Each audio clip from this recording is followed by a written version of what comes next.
नहीं होगा। और इसी पर ज्यादा जानकारी के साथ जी मीडिया संवाददाता विवेक पटैया हमारे साथ जुड़ गए हैं। विवेक, उपचुनाव के पहले बेहद ही गंभीर आरोप बीजेपी ने लगाया है पूर्व मुख्यमंत्री कमलनाथ के ऊपर।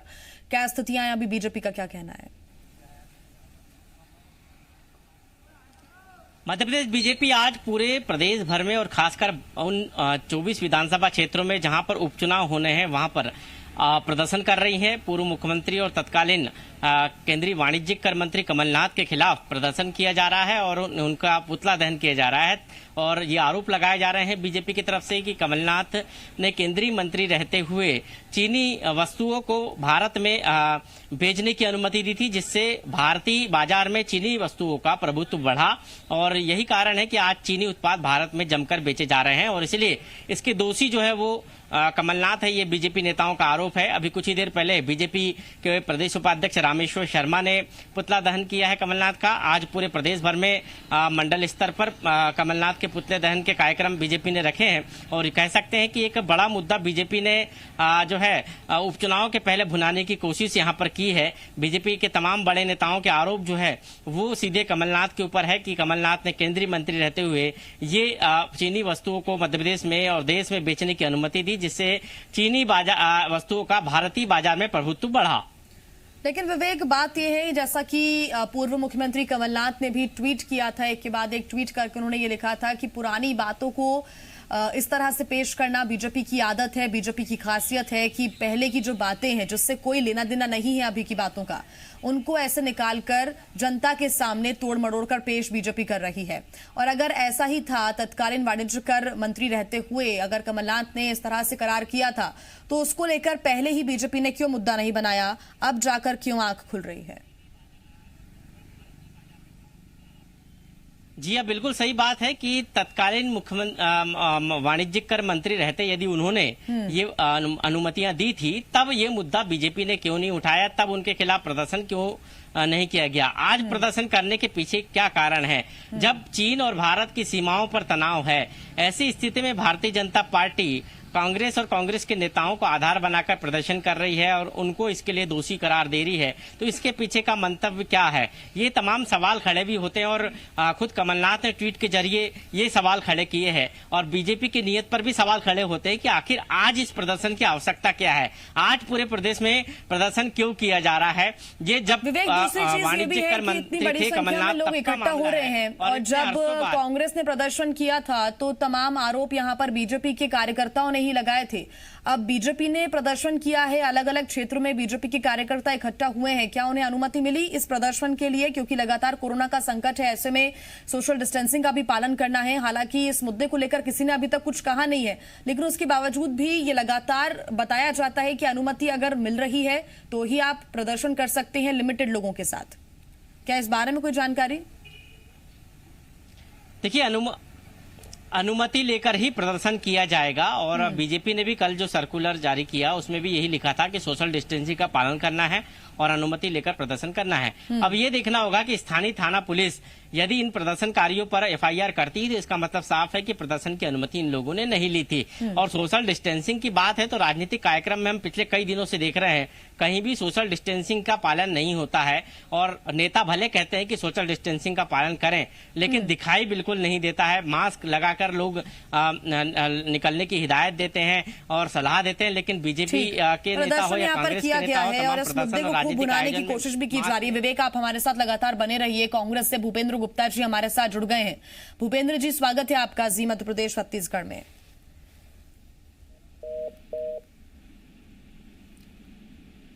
बताइए भूपेंद्र जी, आवाज आ रही है आपको? जी बताइए। भूपेंद्र जी, एक बड़ा आरोप यहां पर बीजेपी ने लगाया है, वो ये है कि पूर्व मुख्यमंत्री कमलनाथ का चीनी कंपनियों के साथ ऐसा संबंध कि उन्होंने वाणिज्य कर मंत्री रहते हुए फायदा पहुंचाया है और देश के साथ छल करने की कोशिश की। बड़े आरोप, और आज प्रदर्शन बीजेपी कर रही है।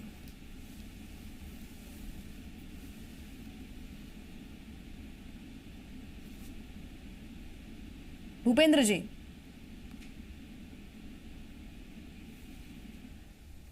चलेगा, फिर जुड़ने की कोशिश करेंगे। फिलहाल तस्वीरें भी आपको हम लगातार दिखा रहे हैं और विवेक पटैया हमारे संवाददाता हमारे साथ लगातार जुड़े हुए हैं। विवेक, इस मामले को लेकर क्या कांग्रेस की अभी कोई प्रतिक्रिया आई है? हालांकि कल ट्वीट जरूर किए गए थे बैक टू बैक कमलनाथ की तरफ से भी और साथ ही बयान भी आए थे कांग्रेस की तरफ से। आज कोई प्रतिक्रिया कांग्रेस के कार्यकर्ताओं या फिर नेता की तरफ से? देखिए, कल खुद कमलनाथ ने आगे आकर ट्वीट करके ये बात कही थी और आज जब बीजेपी के प्रदर्शन हो रहे हैं तो निश्चित तौर पर आज कांग्रेस के नेताओं की प्रतिक्रिया इस मामले में आएगी। लेकिन बड़ा सवाल यही है कि बीजेपी राजनीतिक लाभ लेने के लिए आज प्रदर्शन क्यों कर रही है? इतने सालों बाद बीजेपी को इस मुद्दे की याद क्यों आई है? इसलिए बीजेपी की नीयत पर भी सवाल खड़े होना लाजमी है और सवाल खड़े भी हो रहे हैं कि आखिर इतने सालों बाद आज बीजेपी को यह मुद्दा क्यों जो है याद आया। दूसरी तरफ जब चीन और भारत की सीमा पर तनाव है, बीजेपी से ऐसी आशीष स्थिति अग्रवाल में जी हमारे साथ जुड़ गए हैं। आशीष जी, स्वागत है आपका जी मध्य प्रदेश छत्तीसगढ़ में। नमस्कार, बताइए। आशीष अग्रवाल जी, क्योंकि भोपाल में बीजेपी कार्यकर्ता प्रदर्शन कर रहे हैं, क्यों प्रदर्शन कर रहे हैं? वो मुद्दा यही है कि जब वाणिज्य कर मंत्री थे कमलनाथ, उन्होंने चीनी कंपनियों को फायदा पहुंचाया है। जब फायदा पहुंचाया था तब बीजेपी ने मुद्दा क्यों नहीं बनाया? आज जाके इस मुद्दे को उठाना, भुनाना, प्रदर्शन करना, इसका क्या मतलब है? देखिए, ना तो हम कोई मुद्दा भुनाने के लिए उठाते और ना ही हम सिर्फ सांकेतिक प्रदर्शन करते हैं। देखिए, चीन के साथ जो तनातनी चल रही है वो अभी चल रही है, आज से 5 साल पहले नहीं थी। और चीन के साथ चल रही तनातनी में जो कांग्रेस का देश विरोधी रवैया दिख रहा है और चीन को प्रोत्साहित करने का एक जो रवैया दिख रहा है, तो उसके लिए तो छिलके उतरना आवश्यक है ना। जब इसकी छानबीन की गई तो ये पाया गया कि कांग्रेस का पार्टी टू पार्टी जो चीन की कम्युनिस्ट पार्टी है उसके साथ एक MOU हुआ था। जो राजीव गांधी फाउंडेशन है उसे चीन ने लगभग करोड़ रुपए की राशि डोनेशन में दी थी। तो कांग्रेस के लिए नेशन फर्स्ट नहीं है, डोनेशन फर्स्ट है। ये जो चंदे का धंधा है वो कांग्रेस का अब निकल के आ रहा है। तो राजीव गांधी फाउंडेशन ने ऐसे कौन से काम किए हैं ये जानना आवश्यक है जिस कारण चीन ने डोनेशन दिया है। और जब इस विषय में अंदर घुसा गया तो ये पाया गया कि कांग्रेस ने अपनी पावर का दुरुपयोग करते हुए चीन के माल से आयात शुल्क बेहद कम कर दिया था। यह शुल्क 40 से 200% तक कम किया गया था। ऐसी लगभग 250 वस्तुएं थी जिन पर आयात शुल्क घटाया गया जो भारत में प्रचुर मात्रा में उपलब्ध है। उदाहरण के लिए बांस जैसी चीज पर लगने वाला शुल्क 30% से 10% कर दिया गया, जबकि बांस भारत में पर्याप्त मात्रा में था। और उस समय जो इसके सूत्रधार थे वो कमलनाथ थे, जो प्रदेश के पूर्व मुख्यमंत्री हैं, और उन्होंने एक परिवार के खातिर, एक परिवार को मालदार करने के लिए, चंदे के धंधे के लिए देश के साथ गद्दारी की है, जिसके विरोध में हम आज ये प्रदर्शन कर रहे हैं। आशीष जी, भूपेंद्र गुप्ता जी हमारे साथ लगातार जुड़े हुए हैं कांग्रेस से। भूपेंद्र जी, बड़ा आरोप ये पूर्व मुख्यमंत्री कमलनाथ पर है और इसलिए बीजेपी के कार्यकर्ता सड़कों पर उतरे हैं और कमलनाथ का पुतला फूंक रहे हैं। ये लोग तो झूठे लोग हैं जी। और ये झूठ का विश्वविद्यालय चलाते हैं और ये सब बेहोश लोग हैं। इनको कोई जो है जानकारी नहीं दुनिया की।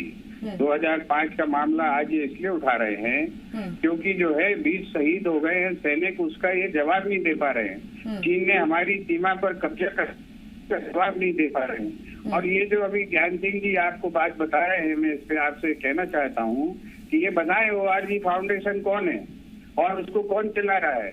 अगर हमारे विदेश मंत्री का करोड़ रुपया चीन से डोनेशन में लेता है तो इनकी कैबिनेट में वो कैबिनेट मिनिस्टर कैसे बना होता है?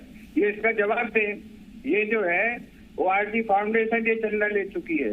इनसे पूछें कि चीन के अंदर संघ की बैठकें क्यों हो रही थी, संघ का चीन से क्या रिश्ता है, और चीन में जो है चीन की कम्युनिस्ट पार्टी ऑफ इंडिया में इन्होंने जो ट्रेनिंग ली थी उसके आधार पर इन्होंने अपने विधायकों और अपने पार्षदों और अपने मेंबर ऑफ पार्लियामेंट के लिए इंडक्शन कोर्स क्यों चलाए थे? ये देश की गद्दारी कौन कर रहा है? कौन चीन के एजेंट की तरह यहाँ काम कर रहा है? और ये आज से नहीं, जब विदेश मंत्री बने थे अटल बिहारी वाजपेयी, ये बताएं कि जो है कंपूचिया पर जब हमला हुआ था वहां पर सुब्रमण्यम स्वामी क्या कर रहे थे और सुब्रमण्यम स्वामी को मोरारजी देसाई ने क्यों भेजा था और वो जो है वहां पर प्रेस कॉन्फ्रेंस क्यों लेते थे? इसका जवाब ही नहीं दे। हजारों सवाल हैं जो देश के अंदर केवल इस बात की। आशीष जी, आपने एक सवाल उठाया, भूपेंद्र जी ने कई सवाल उठा दिए हैं, आपके पास जवाब? देखिए, आपके देखिए, आपके दर्शक ये तो सुन ही रहे होंगे, राजीव गांधी फाउंडेशन ने चीन से पैसा क्यों लिया, इस पे भूपेंद्र गुप्ता जी शांत हैं। अरे सुनिए ना, देखिए मैंने आपको नहीं, थोड़ा धैर्य रखिए, सुनिए। आपने अभी तक ये नहीं बताया कि चीन के साथ पार्टी टू पार्टी समझौता जो कांग्रेस ने किया था, उसका उद्देश्य क्या था? कांग्रेस और कम्युनिस्ट क्यों साथ है? जब देश पर हमला चीन करती है तो कांग्रेस का रवैया देश विरोधी और चीन को प्रोत्साहित करने वाला क्यों होता है? राजीव गांधी और सोनिया गांधी क्यों चीन में जाके जाम से जाम टकरा रहे थे? ये कांग्रेसियों को जवाब देना होगा। आप देना जवाब, मैं पूछ रहा हूँ। नेशन फर्स्ट नहीं, डोनेशन फर्स्ट। ये चंदे का जो धंधा, चंदे का धंधा ये गांधी परिवार का खुल गया है। आशीष जी, अगर आपको ऐसा लगता है कि इस तरह का फायदा पहुंचाने की कोशिश हुई और पार्टी टू पार्टी डील की गई है, अगर आपको ये लगता है, तो फिर 2005 का मामला 2020 में क्यों उठा रहे हैं आप? क्यों आपके पास जवाब नहीं है?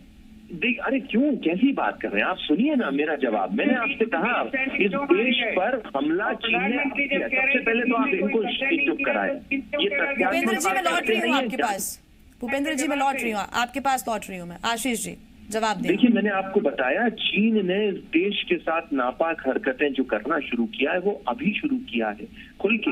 और आपके हिसाब से तो कांग्रेस ने अपनी नापाक हरकतें पहले से शुरू कर दी थी, फिर आप पहले क्यों नहीं आए? आपको पहले ही ये मुद्दा उठाना चाहिए। अगर आपको लगता है कि ये देश हित में नहीं है तो आपको पहले उठाना चाहिए था बीजेपी को।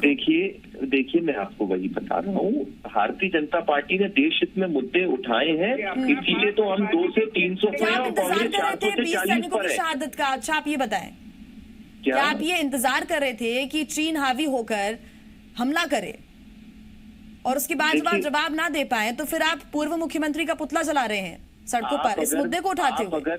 देखिए, सबसे पहले तो मैं भारतीय जनता पार्टी का प्रवक्ता हूँ, सरकार का नहीं हूँ, एक बात। दूसरी बात, भारतीय जनता पार्टी की सरकार ने जो काम विदेश नीति में किया है वो ये किया है कि जो भी देश आज भारत पर उंगली उठाता है वो अलग थलग पड़ जाता है।